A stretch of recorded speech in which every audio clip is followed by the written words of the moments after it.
A stone temple stands where modern cities have fallen.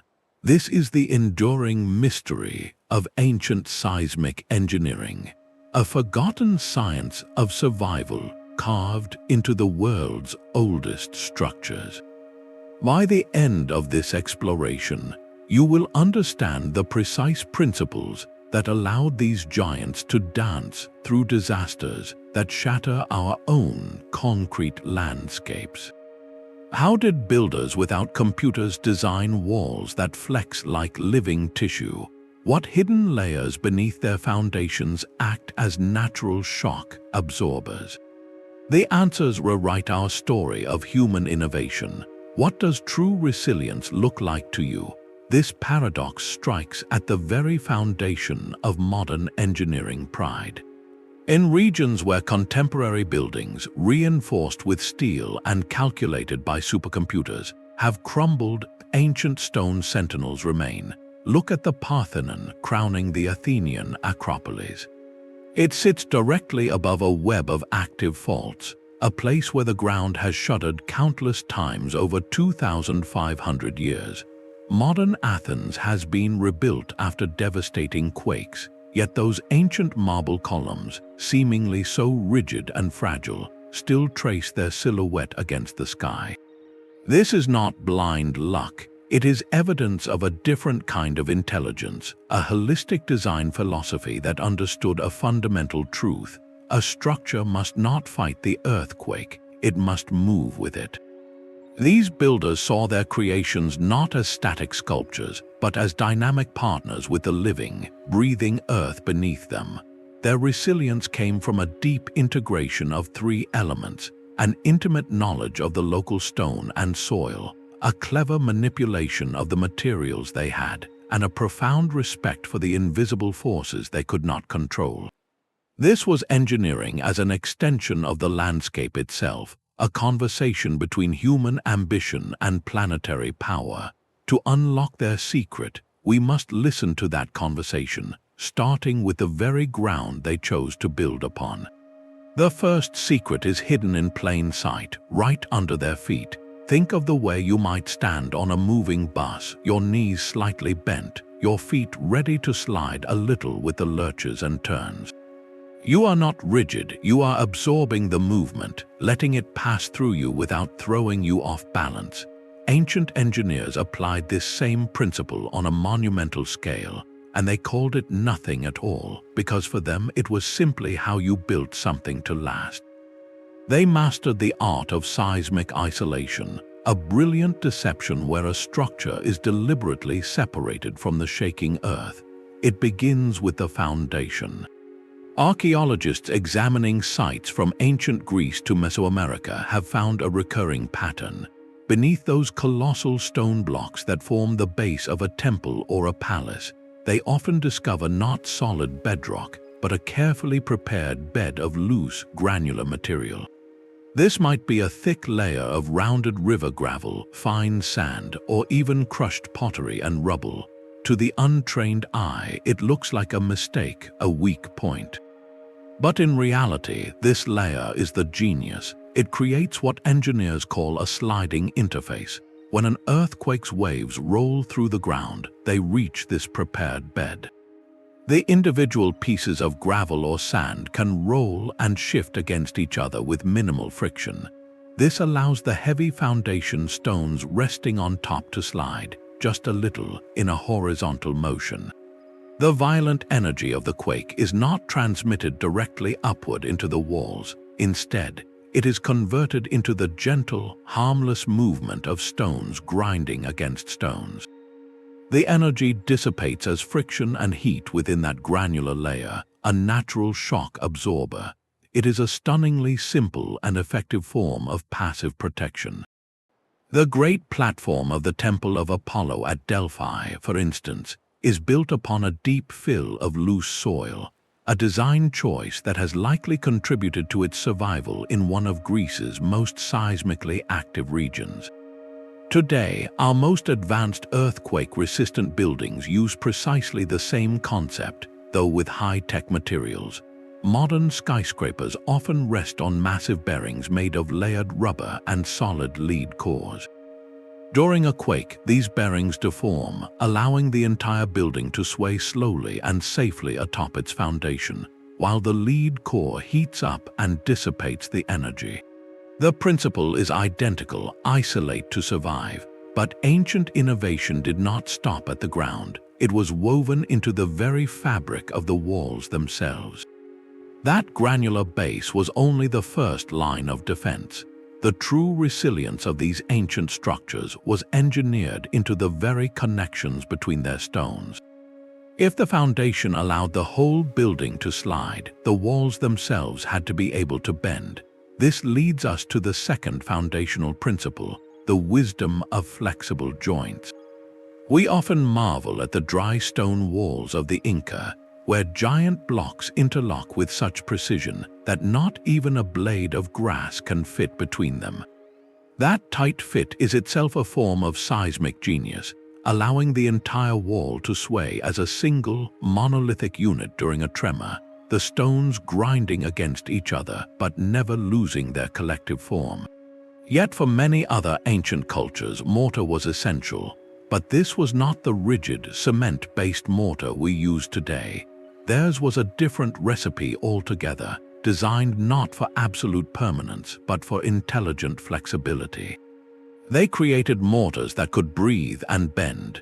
In China, builders of pagodas and city walls often mixed their lime mortar with sticky rice soup.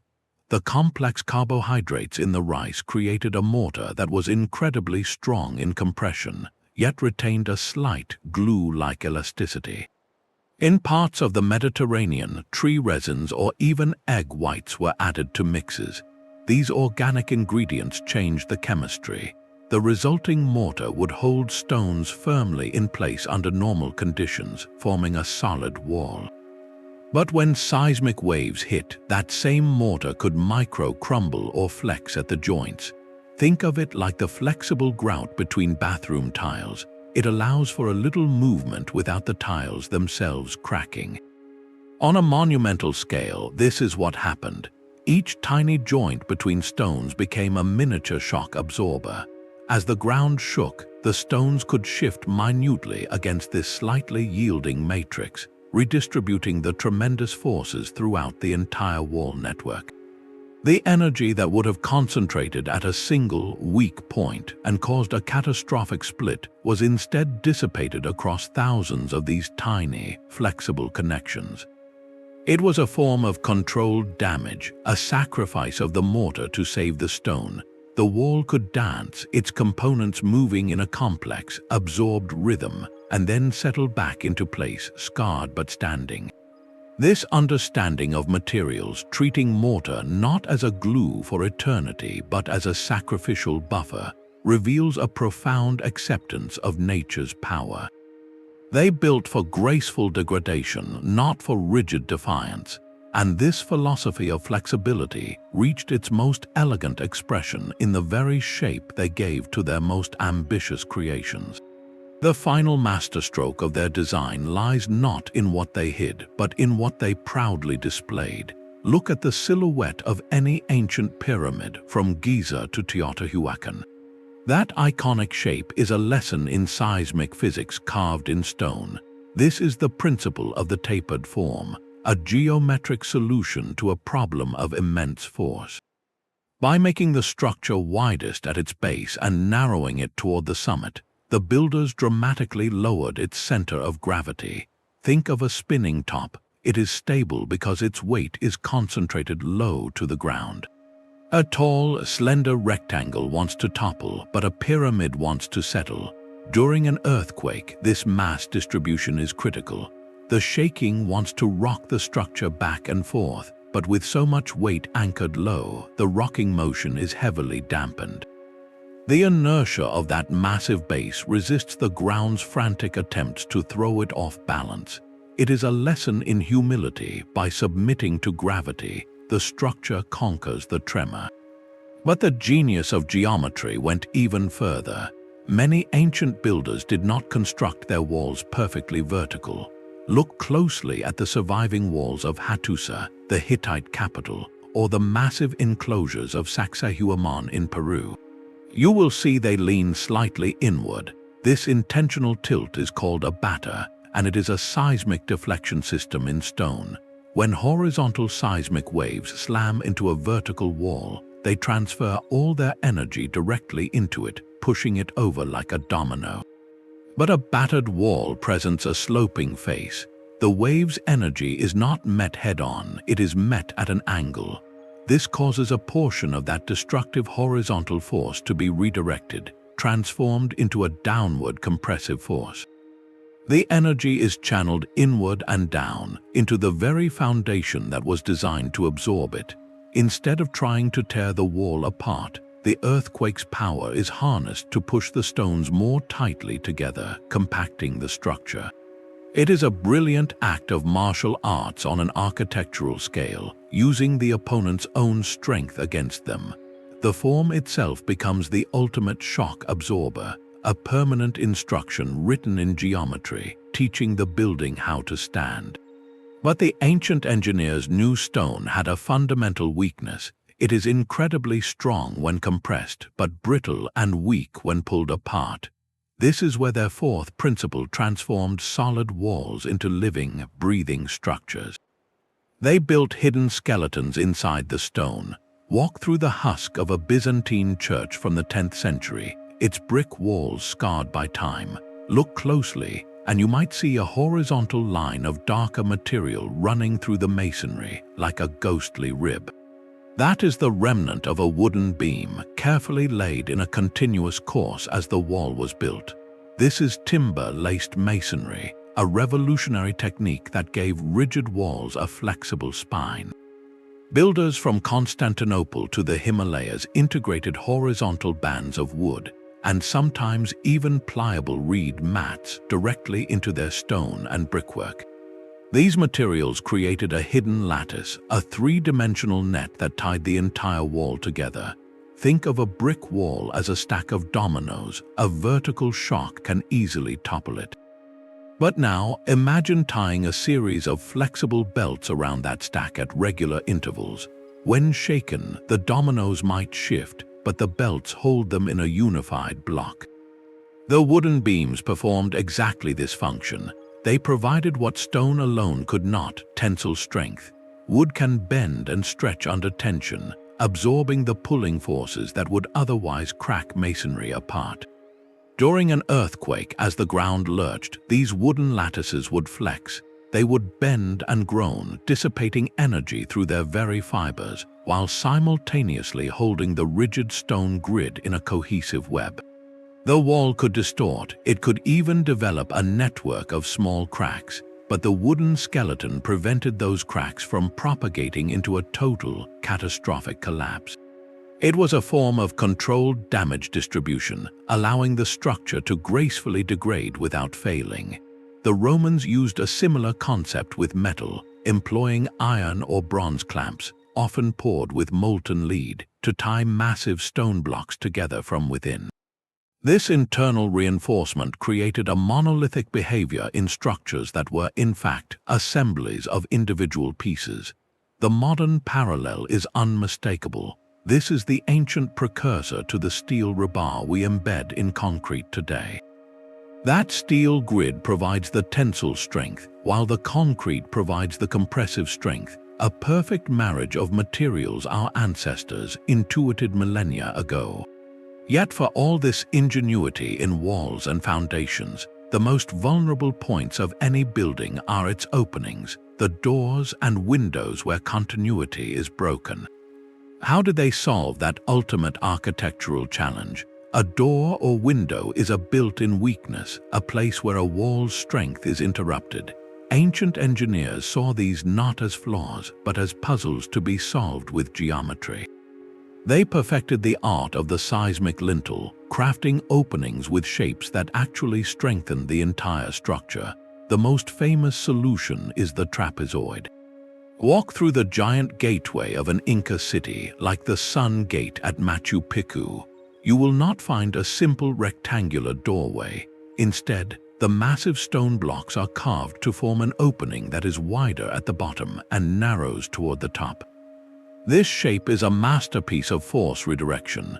During an earthquake, as the walls sway, the angled sides of the trapezoid guide the immense stone blocks above the opening to settle inward and downward, effectively locking themselves more tightly into place. The shaking energy is transformed from a destructive, prying force into a compressive, strengthening one. It is a permanent architectural instruction, a shape that tells the stones how to behave under stress, to come together rather than fly apart. Similarly, many ancient arches, from Roman aqueducts to Byzantine churches, were built with a slight, intentional irregularity. This subtle asymmetry, often imperceptible to the eye, created a complex internal stress network that could absorb and redistribute seismic energy in unpredictable ways, preventing a clean, catastrophic fracture line. They understood that perfection in symmetry could be a vulnerability, and that a little calculated imperfection could be the key to survival. This holistic approach, from the sliding foundation to the flexible mortar, the tapered form to the reinforced skeleton and the shaped openings, represents a complete seismic philosophy. But to see this philosophy in its most breathtaking, dynamic form, we must travel to a land where wood, not stone, became the medium for a seismic ballet.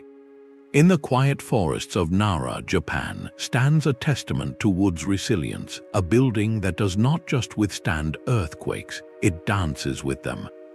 The Horyuji temple complex is a serene world of aged cedar and graceful curves, a place that holds the title of the world's oldest wooden building. For over 1,400 years, it has existed in one of the most seismically active regions on the planet. Its iconic 5-story pagoda is not merely a static monument, it is a dynamic machine for survival. During a tremor, this pagoda performs a mesmerizing act of defiance. It sways. Witnesses have described its motion as elegant and deliberate, like the slow, deep swing of an inverted pendulum. The secret to this dance is a single, monumental timber known as the shinbashira. This central pillar, which rises through the heart of the pagoda, is not a load-bearing column in the conventional sense. Astonishingly, it is suspended from the upper framework, hanging loosely like a giant plumb bob. When the ground shakes, the stacked, box-like stories of the pagoda begin to sway in a sloshing, independent motion. This movement engages the hanging shinbashira. As the stories shift, the heavy pillar begins to swing in the opposite direction, acting as a colossal counterweight and a massive damping pendulum. Its inertia absorbs and cancels out the energy of the sway, steadying the entire structure. It is a passive stabilization system of sublime simplicity, using weight and gravity to tame chaos. But the pagoda's flexibility is woven into every joint. Its complex bracketing system, a cloud-like assembly of interlocking wooden arms called Tokyo, is a masterclass in joinery. These pieces are fitted together without nails or glue, using precise, carved connections that allow for friction and movement. During a quake, these joints flex and grind, creaking as they dissipate energy through millions of tiny points of contact. The entire structure becomes a shock absorber, a wooden organism that breathes and bends with the earth. This is not architecture fighting nature, it is architecture in conversation with it, a centuries-old dialogue written in swaying wood and understood by the very ground it stands upon. Standing on that sacred rock, the Parthenon presents an image of perfect, unmoving strength. Yet its most famous feature, those rows of majestic marble columns, holds a secret of calculated flexibility. Look closely and you will see faint horizontal lines circling each column. These are not decorative, they are the seams between individual stone drums, each one a massive, cylindrical block carved and stacked with astonishing precision. The builders did not use mortar to glue them together. Instead, they centered each drum atop the one below using a simple but brilliant device, a small wooden or bronze pin set into the center of the stone. This pin ensured alignment during construction, but it was not a rigid weld. It created a pivot point, a controlled point of movement. When an earthquake sent its waves through the Acropolis, the entire temple would begin to sway. But the columns did not behave as single, brittle pillars. Instead, each individual drum could rock minutely on its neighbor. The joints between the drums would open on one side and close on the other, a gentle, breathing motion. The energy of the quake was not absorbed by the stone cracking. It was dissipated as friction, as the immense weight of the marble drums ground against each other at thousands of these tiny, shifting interfaces. The entire colonnade became a forest of independent shock absorbers, each column flexing like the spine of a great stone creature. This design acknowledged a profound truth: to survive a shock, a structure must have places designed to move. But the ingenuity does not stop at the joints. Run your eye up the curve of one of those columns. You will notice it is not a straight line from bottom to top. It swells slightly, almost imperceptibly, about a third of the way up before tapering again toward the capital. This subtle curvature is called intosses. For centuries, scholars debated its purpose, some suggesting it was an optical illusion to make the columns appear straight from a distance. While that may be a benefit, its true genius is structural. That gentle bulge strengthens the column at the point of greatest bending stress, much like the slight bend in a bamboo stalk makes it more resilient to wind. During seismic shaking, this optimized shape helped distribute the dynamic loads more evenly through the stone, preventing a clean shear fracture at a weak point. Together, the rocking drums and the subtle swelling created a system that was both incredibly strong and dynamically responsive. The temple was engineered not as a frozen monument, but as a living entity that could sway, breathe, and settle back into place after the earth's fury passed. It is a lesson in humility written in marble, admitting that to stand forever, you must first know how to bend. High in the Andes, where tectonic plates grind together and mountains are still being born, the Inca chose to build their greatest cities. They placed Machu Picchu on a narrow ridge between two fault lines and anchored Sacsayhuaman on a steep hillside overlooking their capital. In a landscape defined by constant, colossal movement, they constructed fortresses and temples that have not merely survived, they have become part of the mountain itself. Their secret was a stone language so advanced it seems to defy logic, a masonry style where walls are not built but woven. Look at any surviving Inca wall and you will see a breathtaking puzzle. Giant blocks of granite and limestone, some weighing over 100 tons, are carved into irregular polygonal shapes. Each stone possesses a unique constellation of angles and curves, meticulously shaped to fit perfectly against its neighbors.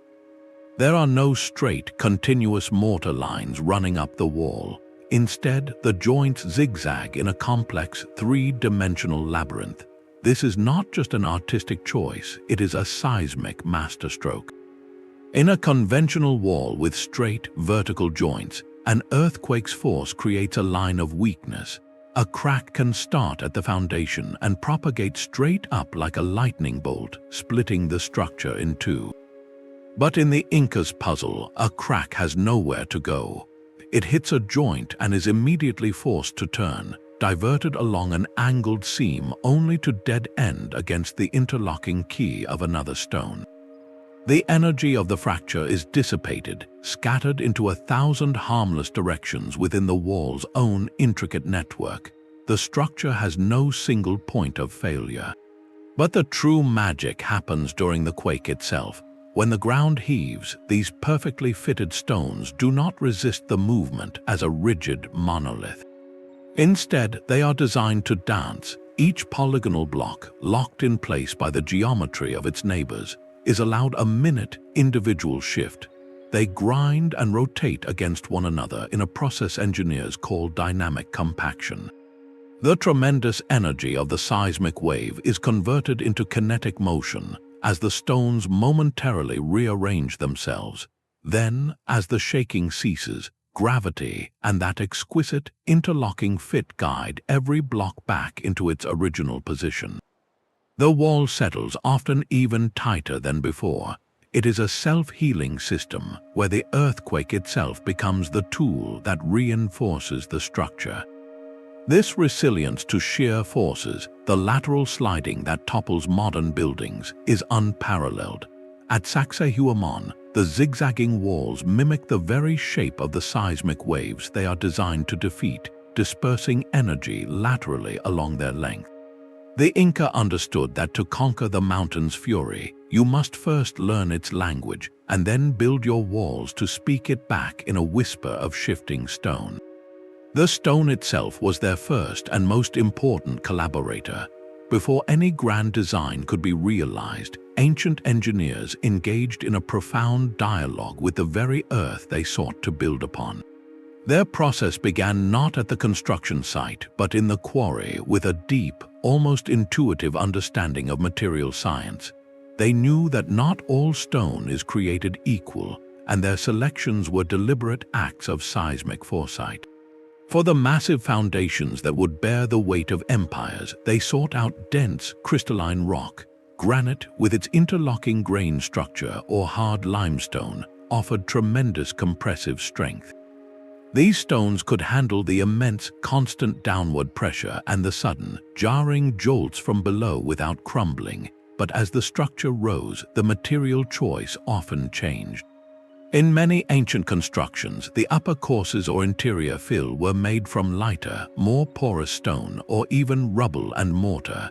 This was not a compromise due to a lack of resources, it was a calculated strategy.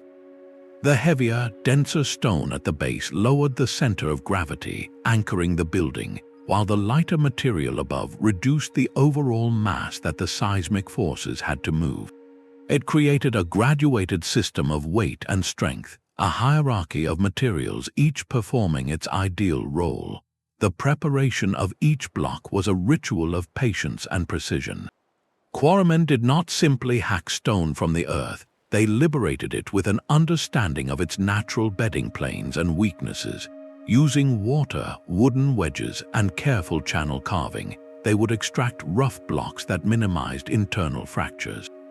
Then came the dressing, the meticulous shaping. This was far more than aesthetic smoothing, it was a process of stress relief. By carefully removing the outer layers, often by pounding with harder stone hammers or through controlled splitting, builders were effectively aging the stone, allowing latent stresses from its geological formation to release before it ever entered a wall. A block with hidden internal tension could shatter under load, but a patiently dressed block became a stable, predictable component. The final act of shaping was where engineering became art. Look at the back of an Inca polygonal block or the hidden face of a stone in a Greek temple. You will often find it is not flat, it is carefully carved with a slight convex bulge. When set against its neighbor, which had a matching concave hollow, only the outer edges made full contact. This created a stable, three-point bearing system.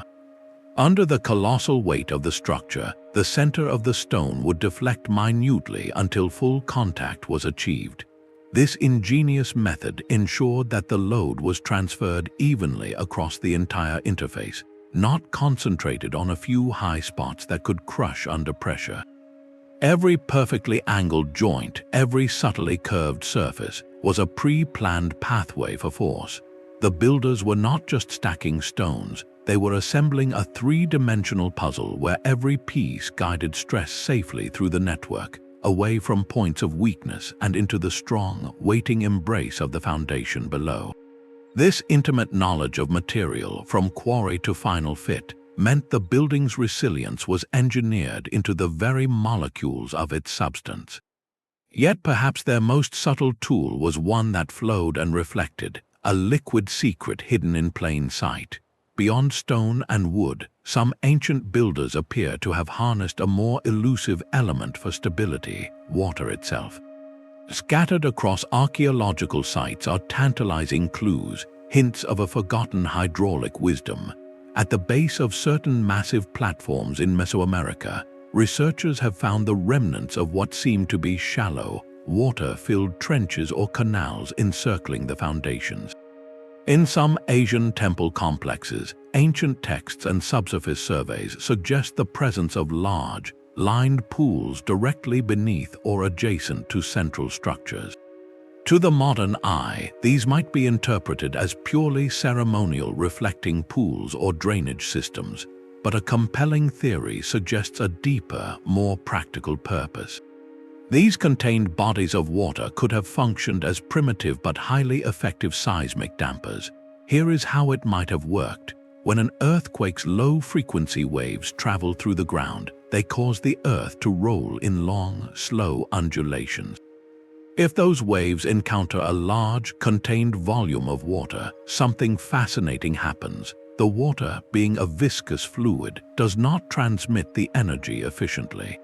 Instead, it absorbs it. The seismic energy is converted into the movement of the water itself, creating sloshing waves within the pool or trench.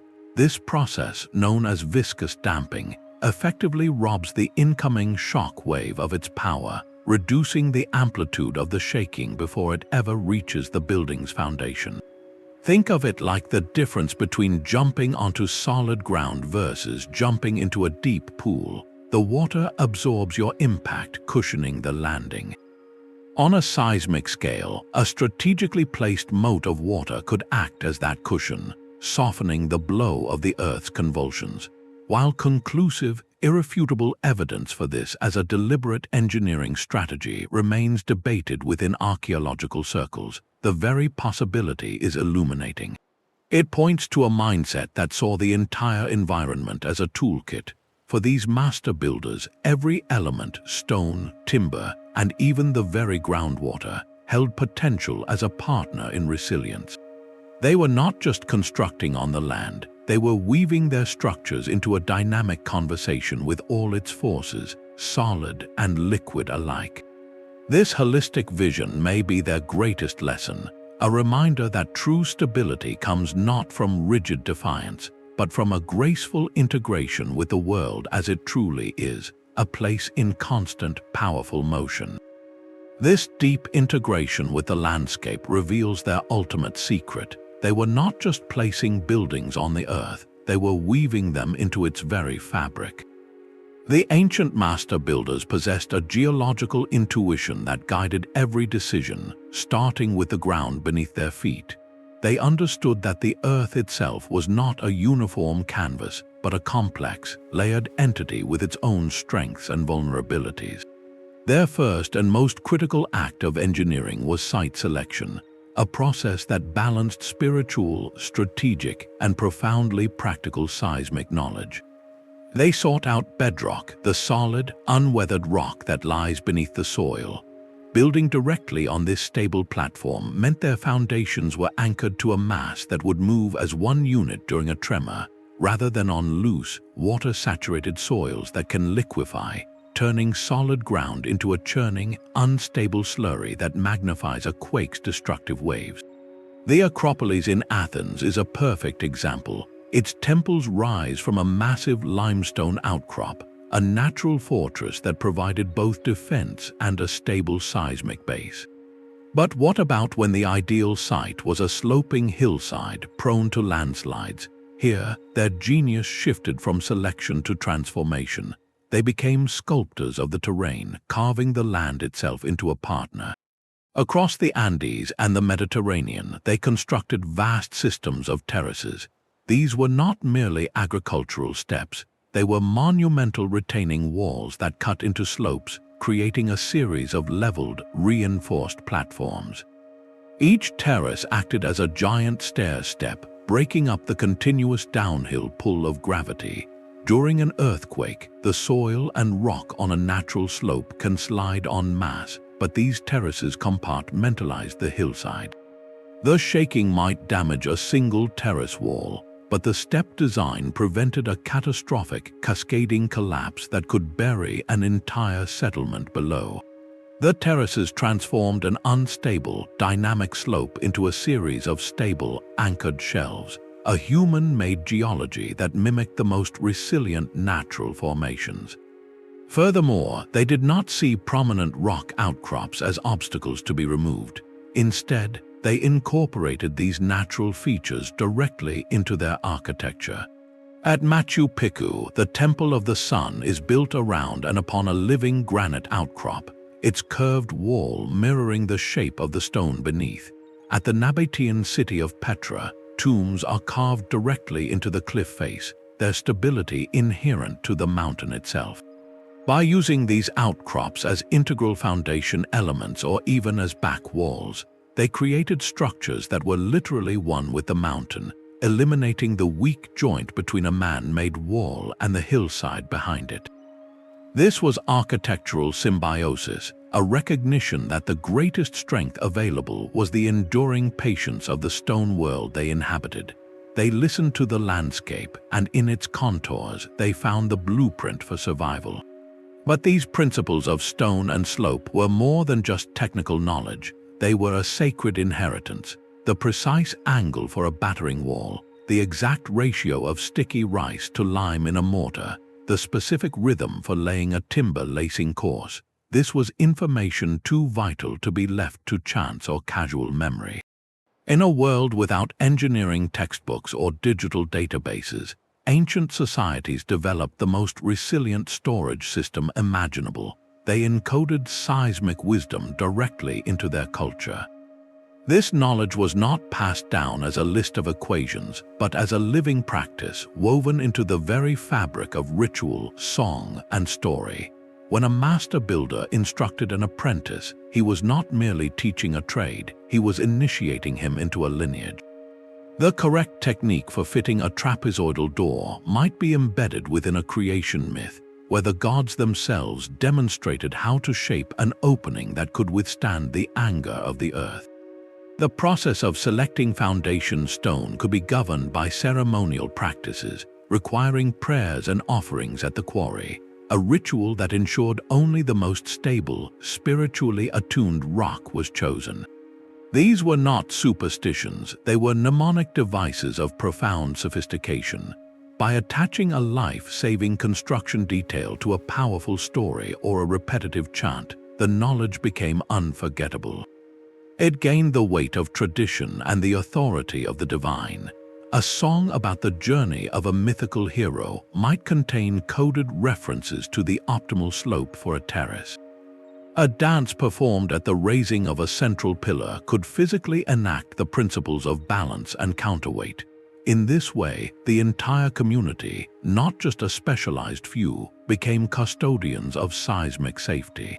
The cultural memory acted as a living blueprint, one that could adapt and be reinterpreted with each generation, yet always preserving the core, non-negotiable principles that kept their world standing. This oral and ritual transmission was remarkably robust. It could survive wars, migrations, and the slow erosion of time in a way a single clay tablet or a fragile parchment could not. The knowledge lived in the hands, the voices, and the shared ceremonies of the people. It was a distributed, social form of backup, ensuring that even if one master builder was lost, the song, the story, and the practice would endure. This reveals a stunning truth. Their greatest innovation may not have been a joint or a foundation, but the cultural system they designed to protect the knowledge itself, a system that turned survival into a sacred art. This cultural inheritance raises a profound question for our own time.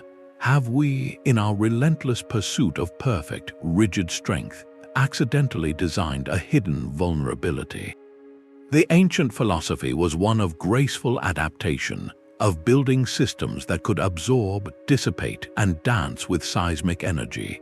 Our modern paradigm for much of the 20th century often leaned in the opposite direction toward rigid resistance. We built with the incredible strength of reinforced concrete and steel, calculating loads to withstand specific forces, creating structures that were immensely strong but could also be surprisingly brittle. When these rigid systems encounter forces beyond their designed limits, they can fail in sudden, catastrophic ways. The devastating earthquake in Haiti in 2010 provides a sobering contrast. The immense loss of life and destruction was not solely due to the power of the quake, but was tragically amplified by the widespread collapse of modern concrete buildings that were not built to seismic code. In many cases, these structures used poor quality materials or ignored basic principles of reinforcement, creating a deadly rigidity. When the ground shook, these buildings could not flex, they could not dissipate the energy, they simply shattered. This tragedy underscores a critical lesson the ancient builders knew intrinsically. Engineering does not exist in a vacuum.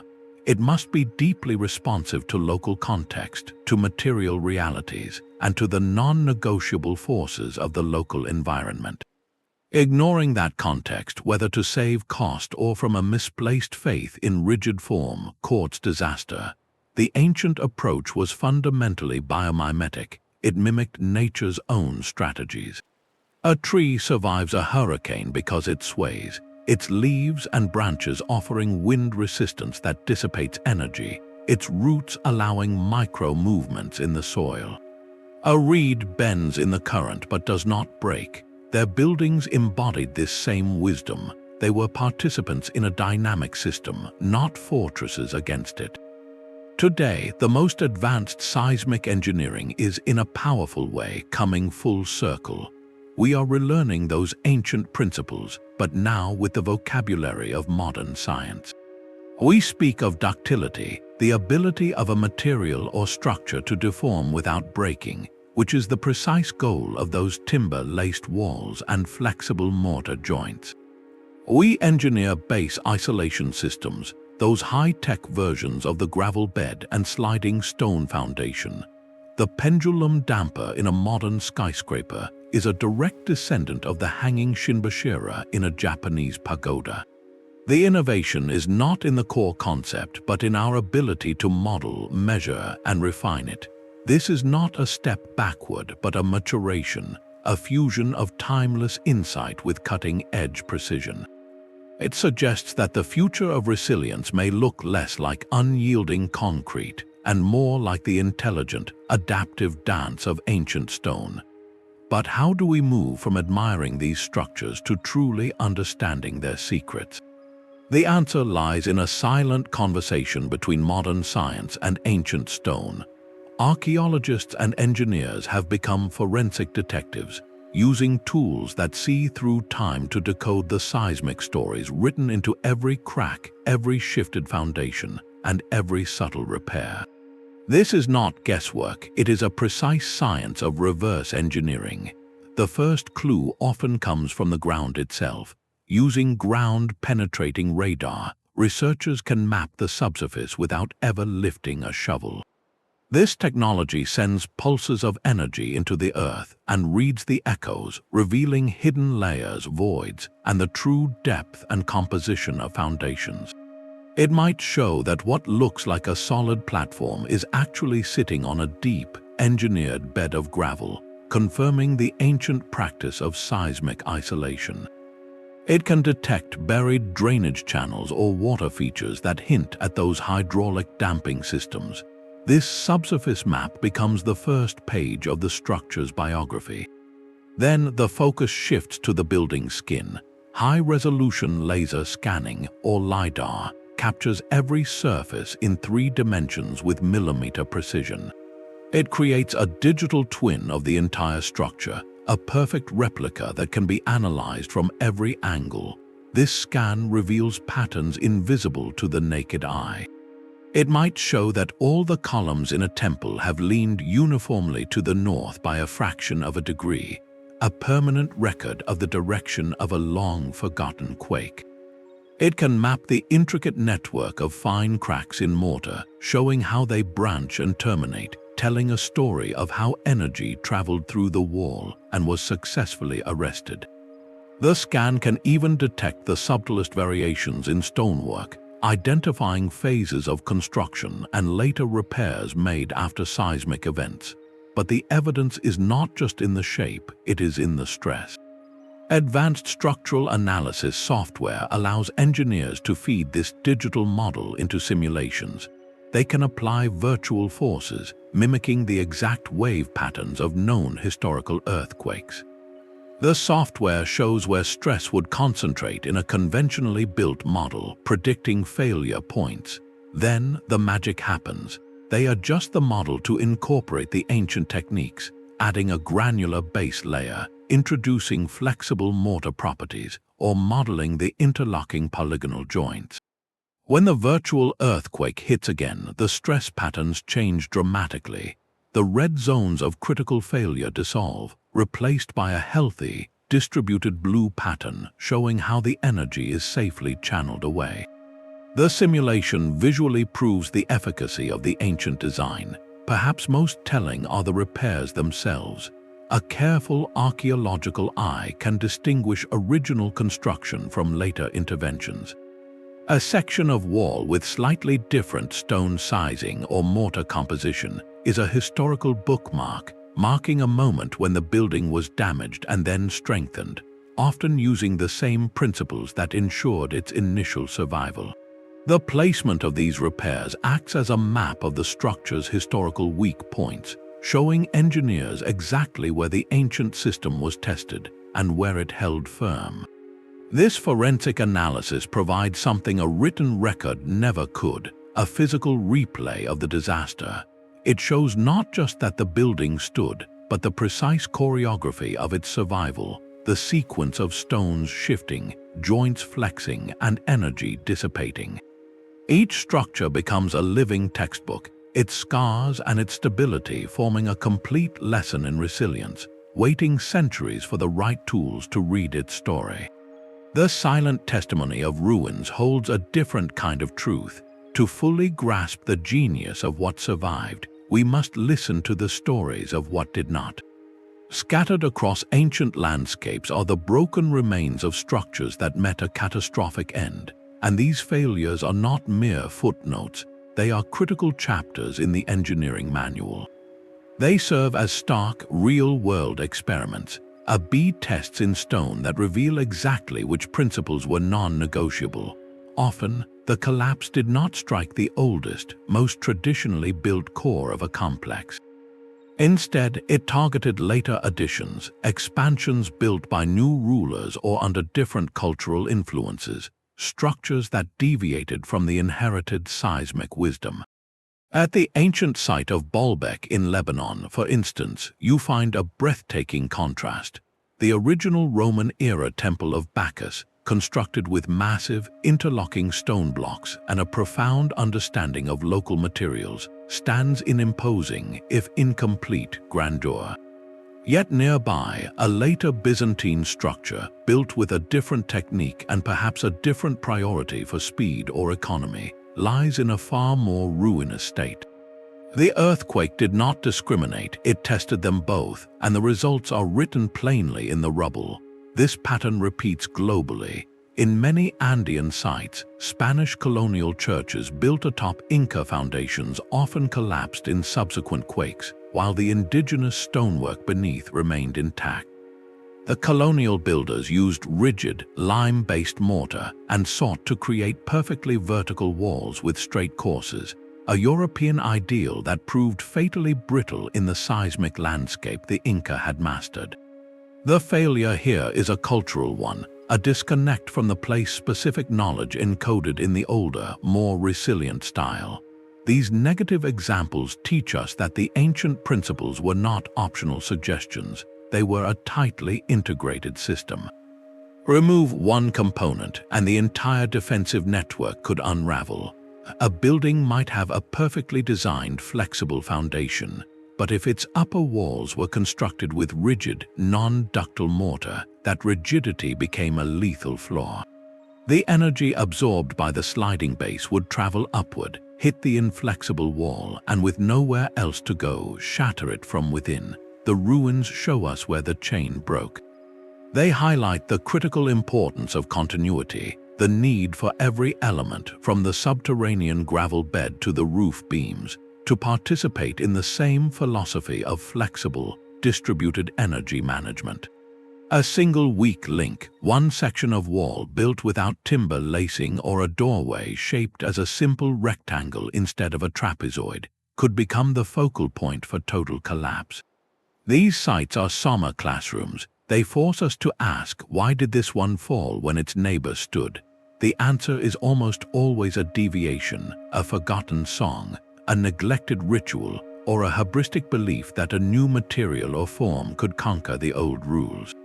In their broken stones, we see the high cost of ignoring the dialogue between land and structure, a dialogue our ancestors understood as the very language of survival. The lessons from those fallen walls are not locked in the past. They are being resurrected in laboratories and construction sites around the world, where a new generation of architects and engineers is translating ancient intuition into modern code. This is not mere historical curiosity. It is a vital collaboration across centuries, a fusion of timeless insight with 21st century science. In Lima, Peru, a city perched on the volatile Pacific Ring of Fire, the new National Museum stands as a living testament to this dialogue. Its architects did not simply design a building, they designed a conversation with the Andes. The museum's foundation employs a sophisticated base isolation system, a high-tech echo of the Incas' understanding of separation.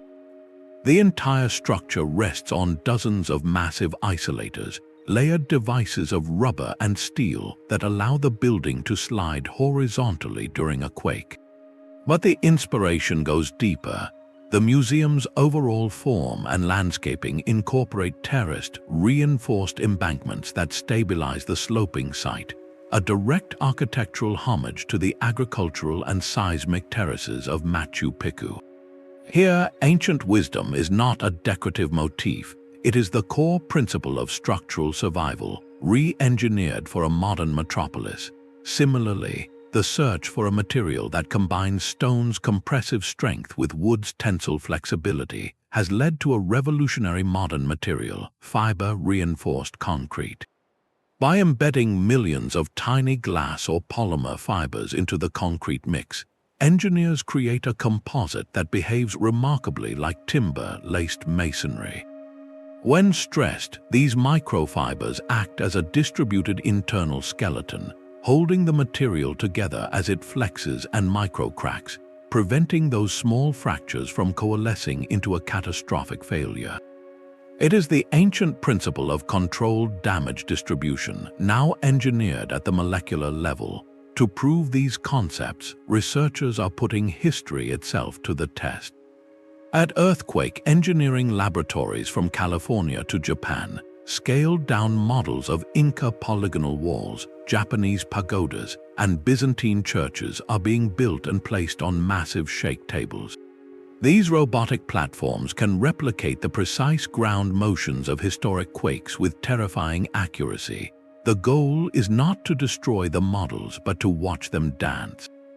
High-speed cameras and sensors capture every minute shift, every grind of a stone joint, every flex of a timber beam. This data transforms anecdotal evidence of survival into hard, quantifiable performance metrics. Researchers can measure exactly how much energy a trapezoidal doorway dissipates, or how effectively a hanging central pillar dampens sway. This rigorous testing is extracting the underlying physics from the archaeological poetry, creating a database of proven strategies that can inform the next generation of international building codes. The ancient builders knew their systems worked because they stood for centuries. Today, we can show exactly why they worked, and more importantly, how to adapt their core principles to protect the cities of tomorrow. This scientific validation turns ancestral knowledge into a global language of safety, ensuring that the next time the Earth moves, our buildings will remember how to dance. Yet this very act of discovery presents a profound ethical challenge. How do you study a masterpiece without chipping away at its surface? The ancient structures we seek to understand are not inert specimens in a lab. They are fragile, living monuments that have already weathered centuries of storms. Every core sample drilled, every stone dislodged for analysis, risks erasing the very evidence we seek. This forces a fundamental shift in our approach, from excavation to preservation, from physical intrusion to virtual exploration. The new tools of archaeology are not shovels and brushes, but lasers and algorithms. High-resolution photogrammetry, for example, involves taking thousands of overlapping photographs of a structure from every conceivable angle. Specialized software then stitches these images together into an exquisitely detailed three-dimensional model, one where you can virtually zoom in to see the tool marks on a single stone or measure the width of a hairline crack with pixel-perfect accuracy. This model becomes a permanent digital record, a backup of history that allows researchers to conduct endless virtual experiments without ever touching the original. Similarly, drones equipped with thermal and multispectral cameras can map vast sites from above, revealing subsurface anomalies and patterns of stress or moisture invisible to the human eye. These non-invasive techniques allow for a kind of respectful dissection, peeling back layers of time in a digital space without harming a single grain of mortar. The responsibility here is immense. We are not merely preserving ruins as static monuments of a lost past. We are safeguarding active, functioning textbooks. Each of these buildings is a continuous experiment, a data stream that has been running for millennia, teaching us about material fatigue, long-term stress patterns, and climate resilience in real time. To damage them in the name of study would be to erase chapters from the only manual we have for surviving on a dynamic planet. The goal must be a careful balance where our thirst for knowledge is tempered by a vow of non-harm, ensuring that these stone teachers remain standing, not just as relics, but as silent partners in the ongoing quest to build a safer world. The resilience of a city, however, is not measured by its strongest temple alone, but by the survival of its streets, its homes, and its people. This is where ancient wisdom expanded beyond the monument, embracing a philosophy of urban planning that understood seismic risk at the scale of the entire community. They engineered not just buildings but the spaces between them, creating cities that were inherently safer by design. Look at the grand Roman city, laid out with its signature grid of wide, straight avenues. While these impressive streets served as processional routes for armies and triumphs, they also functioned as brilliant seismic infrastructure. In the chaotic aftermath of a major tremor, when fires could erupt and weakened structures might tumble, these broad thoroughfares acted as natural fire breaks and collapse zones.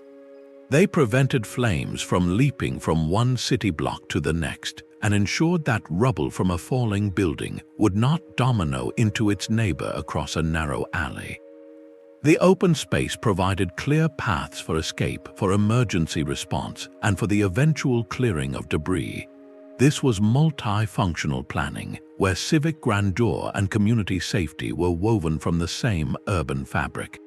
Similarly, many ancient settlements, from the pueblos of the American Southwest to villages across the Mediterranean basin, instinctively adopted a dispersed, low-rise model. Structures were often separated by open courtyards, gardens, or simply generous gaps. This design prevented the terrifying phenomenon of cascading collapse, where one falling building triggers the failure of the next and the next in a deadly chain reaction. By keeping buildings relatively low and well-spaced, the energy of a quake was contained. The failure of one home, while tragic, did not necessarily doom the entire neighborhood. This approach reveals a profound, almost intuitive grasp of systemic risk. The ancient planners recognized that a city is an ecosystem, and that the greatest threat often comes not from the initial shock, but from the secondary disasters it unleashes: fire, panic, and the inability to mount a rescue. Their urban layouts were a form of passive crisis management, built into the very blueprint of daily life. Wide streets and open squares were not just social spaces, they were life-saving valves, pressure release points for urban catastrophe. This holistic vision suggests they were thinking in terms of networks and connections, understanding that true safety required designing the entire system to fail gracefully, to absorb the blow without total systemic collapse.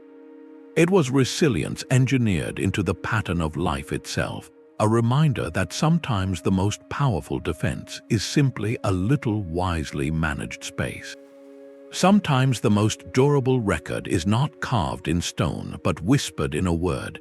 To truly grasp the intent of the ancient builders, we must listen to their language, for it is a living archive of their priorities. The terms they used for their tools, their materials, and their techniques are linguistic fossils, preserving a world view where resilience was not an afterthought, but a fundamental value embedded in the very act of creation. Consider the simple act of naming a type of mortar. In many ancient cultures, the word for mortar did not simply mean glue or binder.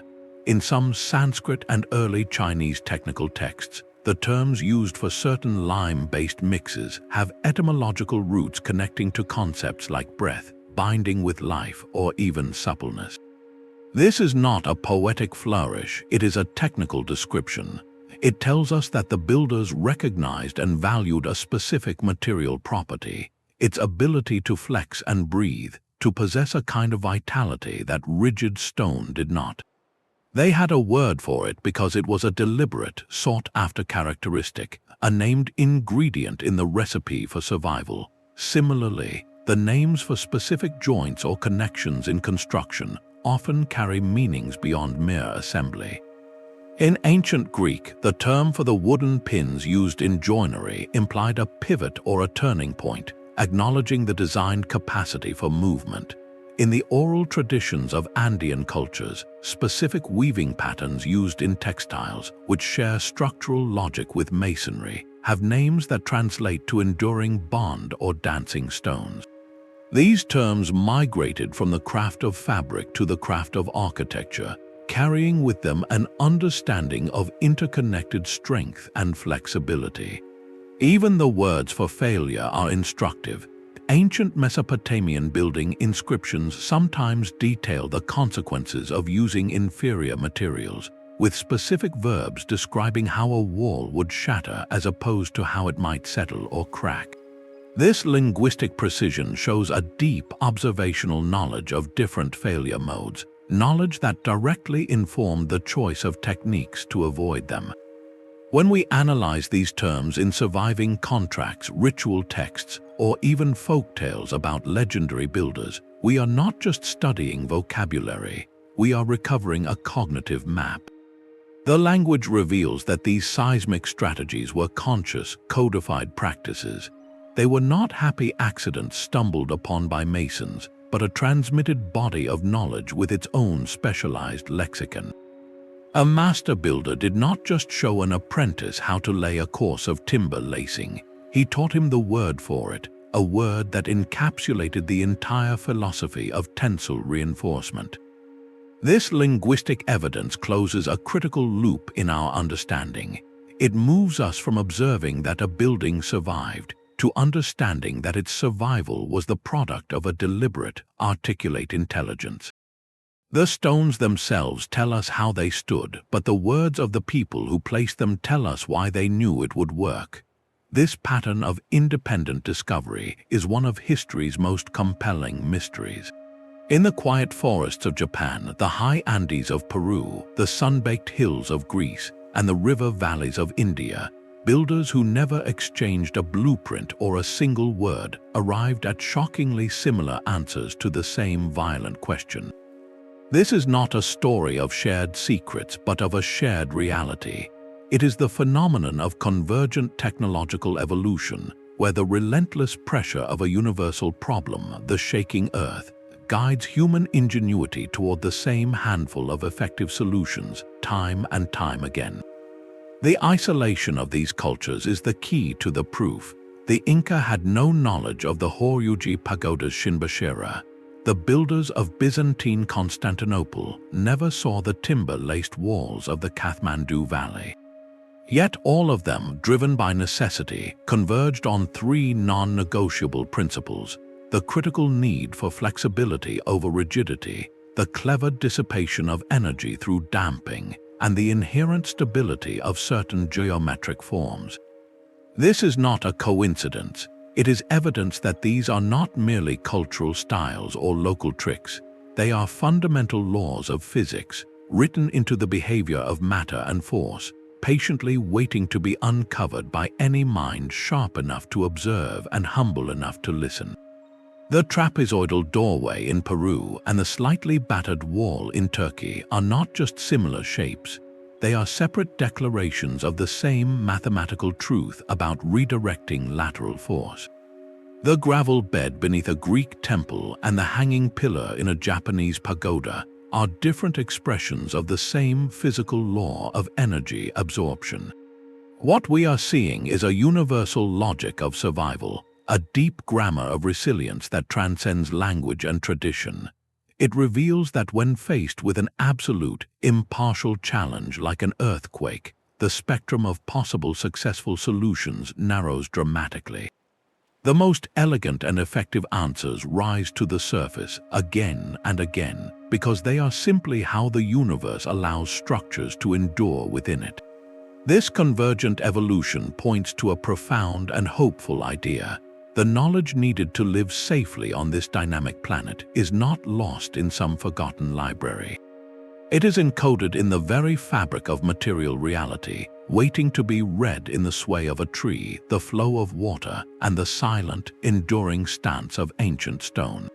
Our ancestors, in their disparate corners of the world, were all reading from the same natural textbook. The quiet persistence of these stones has, perhaps understandably, sparked more fantastic explanations. When faced with something that seems to defy our modern understanding, a tempting narrative emerges, one that credits these wonders to a lost super science or even visitors from beyond our world. The logic seems simple. If we with our technology might struggle to replicate such feats, how could ancient people possibly have done it? This perspective, however, does a profound disservice to the very people it seeks to mystify. It overlooks the mountain of evidence we have just walked through, evidence not of alien blueprints, but of human genius written in soil, stone, and timber. The truth is far more impressive than any fiction. There was no single moment of miraculous invention, no delivery of advanced technology. Instead, there was a slow, relentless accumulation of knowledge, a conversation with disaster that spanned generations. Each earthquake was a brutal but instructive teacher. A community would witness which walls fell and, crucially, which walls stood.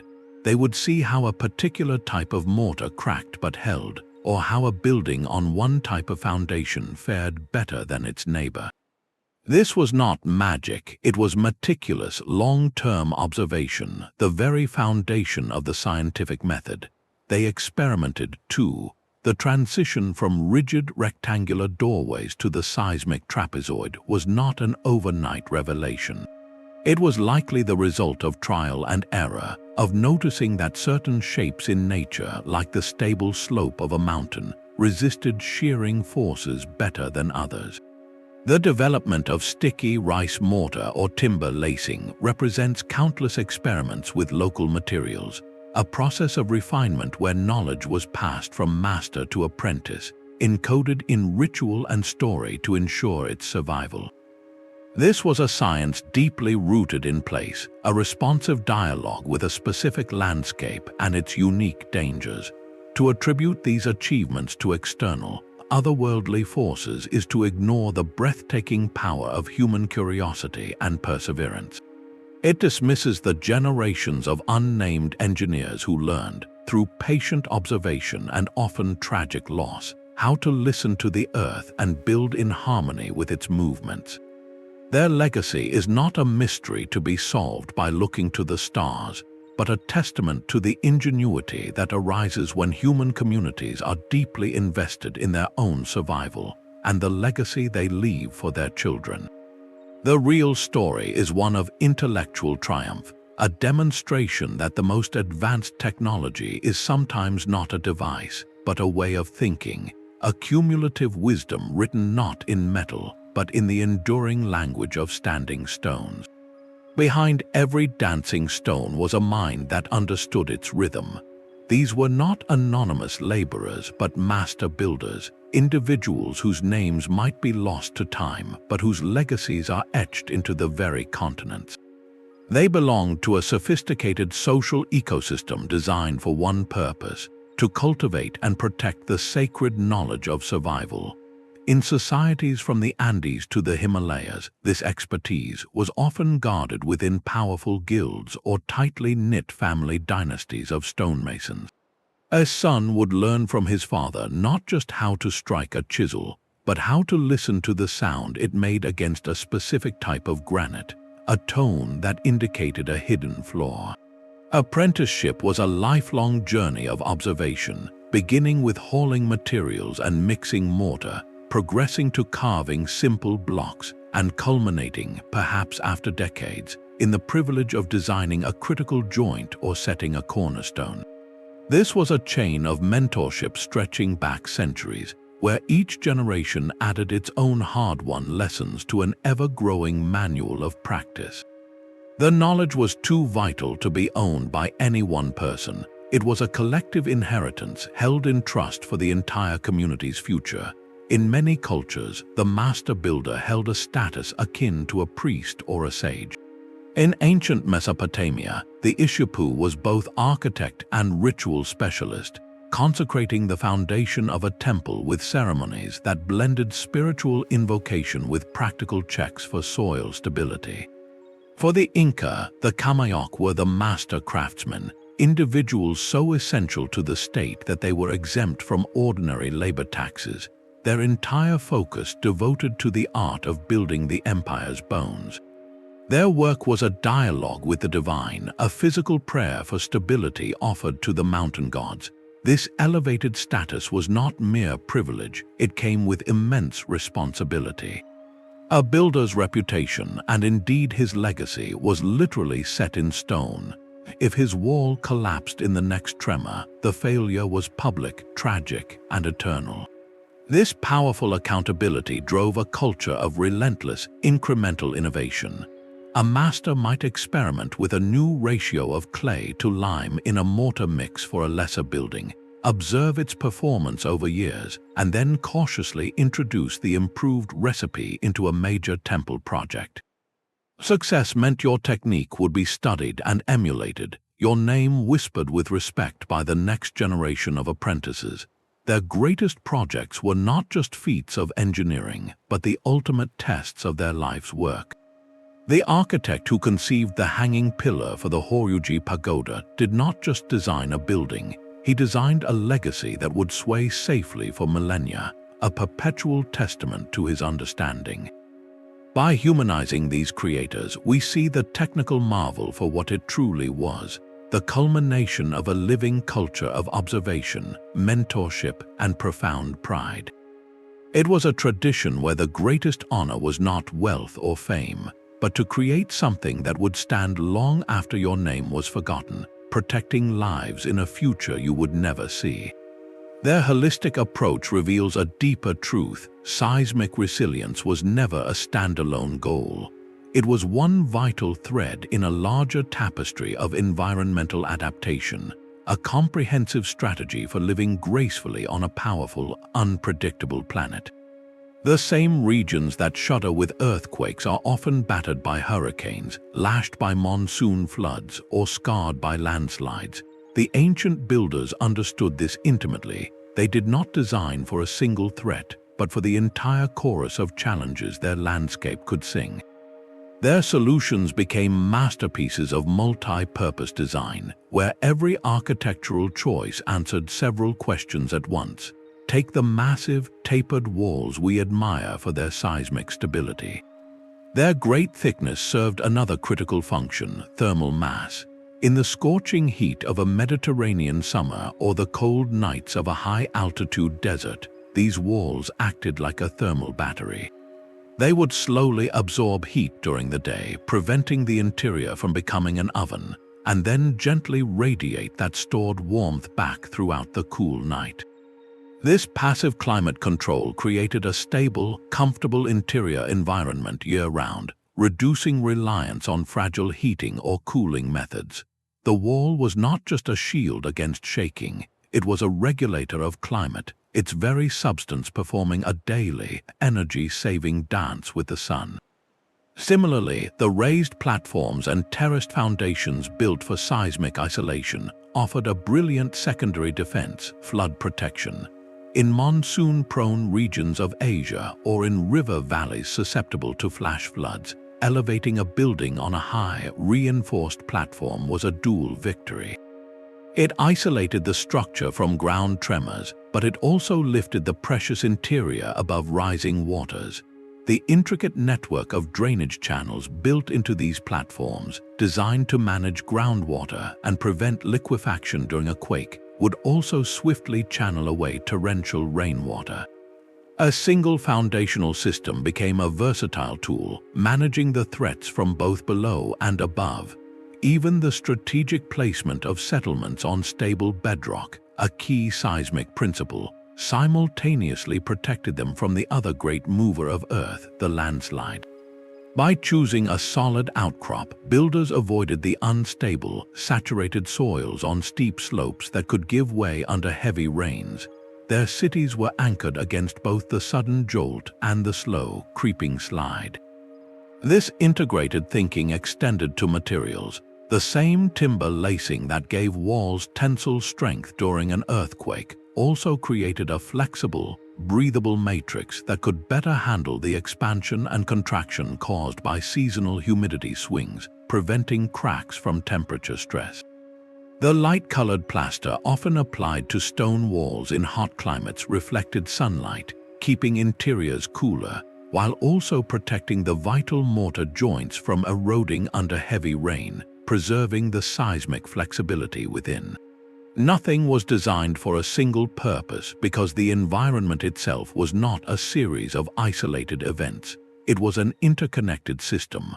A hurricane brought not just wind, but torrential rain that could trigger floods and landslides.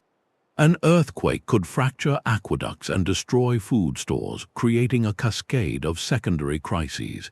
Their architecture anticipated these chains of disaster.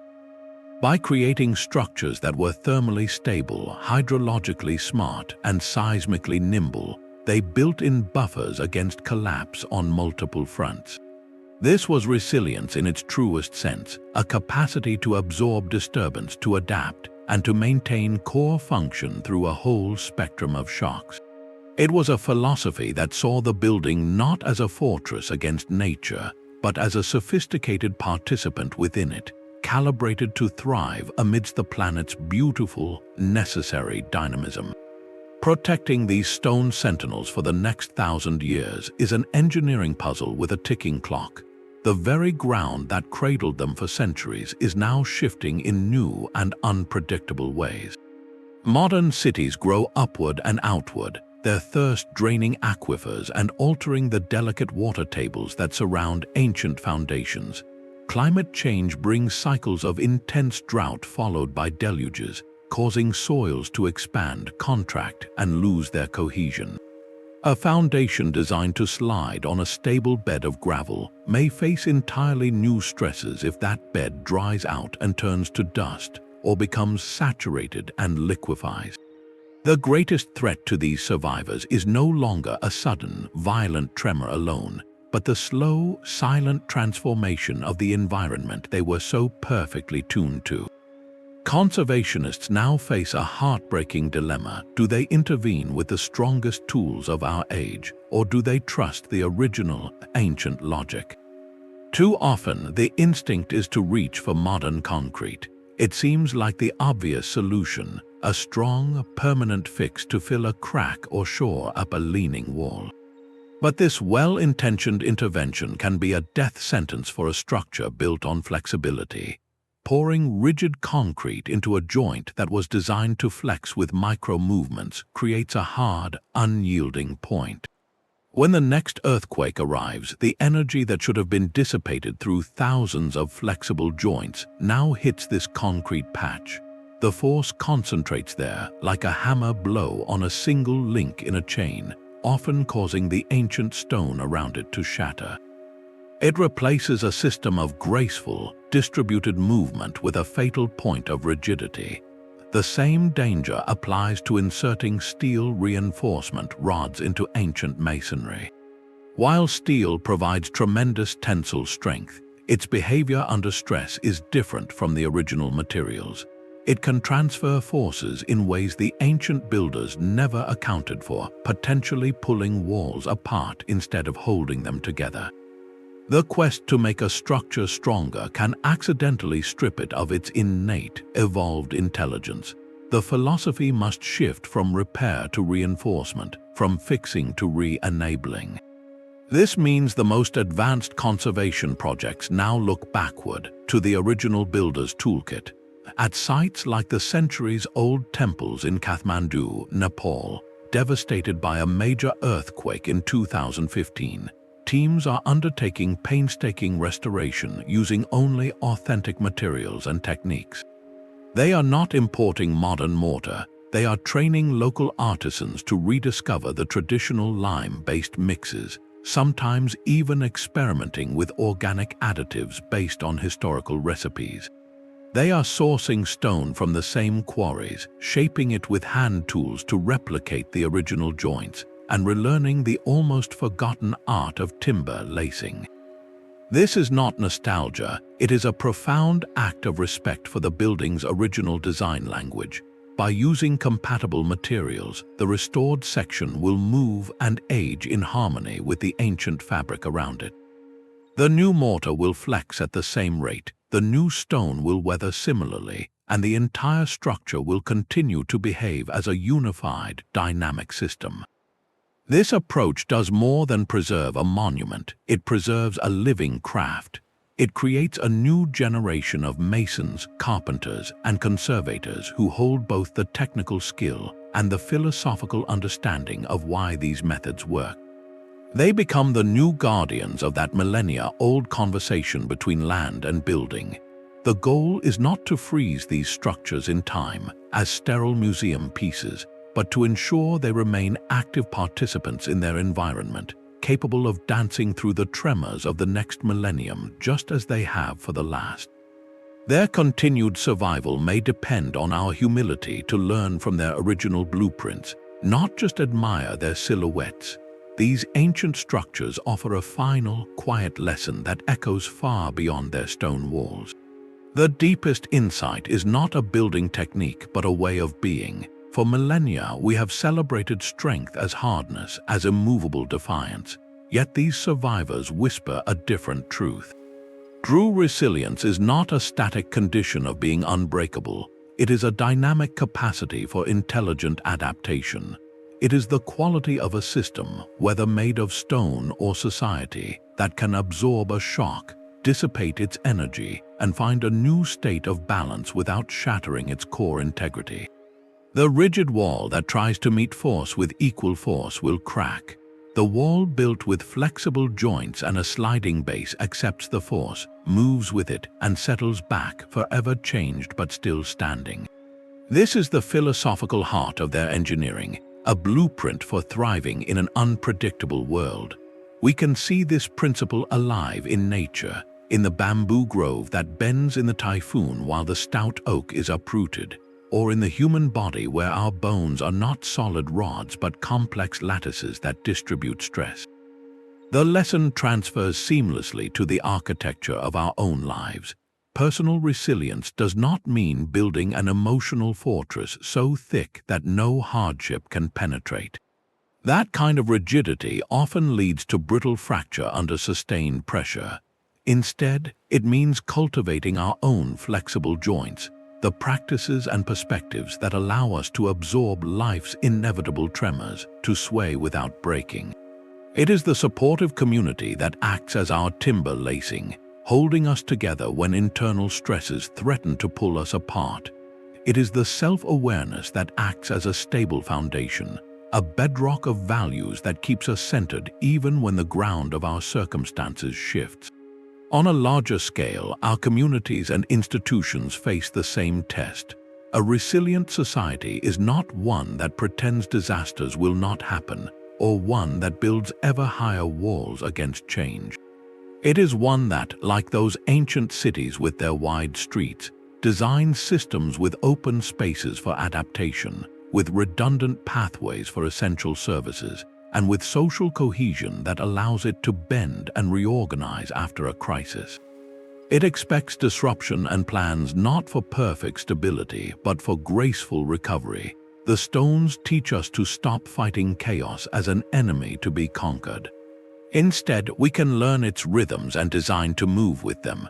To build a life, a community, or a world that endures, we must follow the ancient blueprint, not for the specific joint or mortar, but for the underlying philosophy. Make room for movement, plan for shock absorption, and always design for the dance. Their silent endurance offers more than a history lesson. It is a mirror reflecting our own modern relationship with the world. As we stand back from these timeless structures, we see them not as silent ruins but as eloquent teachers. Each weathered stone, each gently leaning wall, speaks in a language of profound dialogue. The ingenious seismic engineering of the ancients was never a battle against nature, but a continuous conversation with it.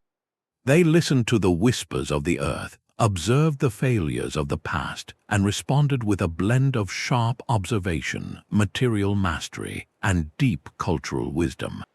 This integrated intelligence, passed down through generations in song, story, and sacred practice, has kept their megastructures standing through catastrophe after catastrophe, not as rigid conquerors, but as graceful partners in a dynamic world. Their legacy now stands before us as both a quiet challenge and a generous invitation. It asks us to look beyond modern arrogance, beyond the belief that our strongest materials and fastest calculations have all the answers.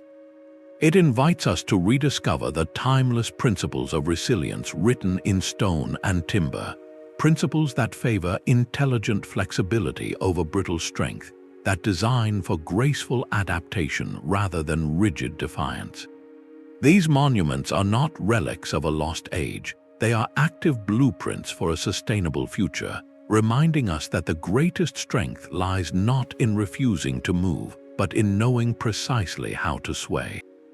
Their story is a testament to human ingenuity at its most profound, a wisdom built not for a single lifetime, but for the enduring safety of generations yet to come. If you found this journey into the foundations of history compelling, there are countless other stories of humanity's hidden genius waiting to be uncovered. Subscribe for more explorations into the past's most ingenious puzzles, and share in the comments below which ancient structure's quiet resilience astounds you the most.